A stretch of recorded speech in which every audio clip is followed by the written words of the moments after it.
Next one 561 question. Which of the following is a strong bond? ఏది strong bond? Strongest bond ఏది? Strongest bond ఉంటుంది. Strong bond A bond? Which of the following ఈ strong bond అంటే covalent బాండా, ionic బాండా, sigma బాండా, పై బాండా? So ఇక్కడ confusion వచ్చేసింది. Ionic bond అనేది strong bond. Ionic bond అనేది ఏంటిది? Strong bond. కానీ యాక్చువల్గా వీడు అడగాల్సిన క్వశ్చన్ ఈ మూడింటి మధ్య అడగాలి. కోవెలెంట్ బాండ్, సిగ్మా బాండ్, పై బాండ్. అట్లా అడిగినా కన్ఫ్యూజనే ఉంటుంది. So strongest bond you can take ionic bond. Ionic bond is the strong bond, hence they have what? High melting points and boiling points. Strong bond కాబట్టి ఎక్కువ melting points ఉంటుంది, boiling points ఉంటాయి. Next one 52. Which of the following is a polar molecule? ఇందులో polar molecule ఏంటి? ఏంటిది? ఏది polar molecule? హైడ్రోజనా, HCl, ఫ్లోరినా, నైట్రోజనా? ఏది polar molecule? So ఒకటే రకమైన ఆటమ్స్ మధ్య ఫామ్ అయితే అది non polar. Same type of atoms మధ్య కనుక ఫామ్ అయినట్టయితే నాన్ పోలార్. డిఫరెంట్ ఆటమ్స్ మధ్య కనుక ఫామ్ అయినట్టయితే పోలార్.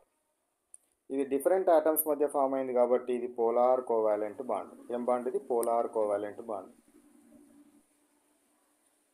నెక్స్ట్ 53 చూడండి. Which of the following covalent compound is soluble in water? ఏ కోవాలెంట్ కాంపౌండ్ సాల్యుబుల్లో వాటర్లో సాల్యుబుల్ అవుతుంది? వాటర్లో సాల్యుబుల్ పోలార్ కాంపౌండ్స్ లేదా సో మనకేంటివి అంటే covalent compounds are not dissolved in water. Covalent compounds are not dissolved in water, but some of the covalent compounds are dissolved in water. కొన్ని covalent compounds dissolve అవుతాయి. ఎవి dissolve అవుతాయి అంటే polar covalent bond ఉండాలి. అంటే వేరు atoms మధ్య form అయిన covalent bond ఉంటే అవి వాటర్లో డిజాల్వ్ అవుతాయి. సేమ్ ఆటమ్స్ మధ్య ఇందులో కార్బన్స్ ఎక్కువ ఉంటాయి, ఇందులో కూడా కార్బన్స్ ఎక్కువ ఉంటాయి. సేమ్ ఆటమ్స్ మధ్య మనకు కోవాలెంట్ బాండ్ కనుక ఫామ్ అయితే అవి డిజాల్వ్ కావు. Polar covalent molecules are dissolved in water. So that's why third answer is correct one. Next one 564th question. The type of hybridization in BF3, H2O respectively. First BF3 తీసుకోండి. BF3లో boron group number 3 plus number of fluorine atoms 3. Add చేసే దానిలో ఏముండాలి? Hydrogens అన్నా ఉండాలి, ఫ్లోరిన్స్, chlorines, బ్రోమిన్స్ ఇవి ఏవైనా ఉండాలి, వేరే ఆటమ్స్ ఉండకూడదు. సో ఇంకోటి అయోడిన్ కూడా ఉండొచ్చు. సో కాబట్టి 3 + 3 6/2. 6/2 ఈజ్ ఈక్వల్ టు 3 వస్తుంది. 3 అంటే sp2 హైబ్రిడైజేషన్. అదే H2Oలో సెంట్రల్ ఆటమ్ O, దాని గ్రూప్ నెంబర్ 6 ప్లస్ దాంతో ఉన్న హైడ్రోజన్స్ 2. ఈ ఆటమ్స్ ఏవైనా నంబర్ తీసుకోవాలి. 2 ÷ 2 అంటే ఎంత వస్తుంది? నాకు 4 వస్తుంది.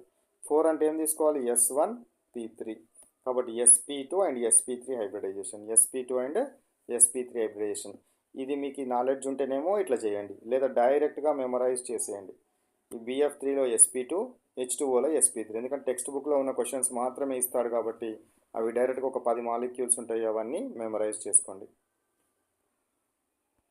Next one 55. Bond angle between BeCl2, BF3, NH3, H2O is.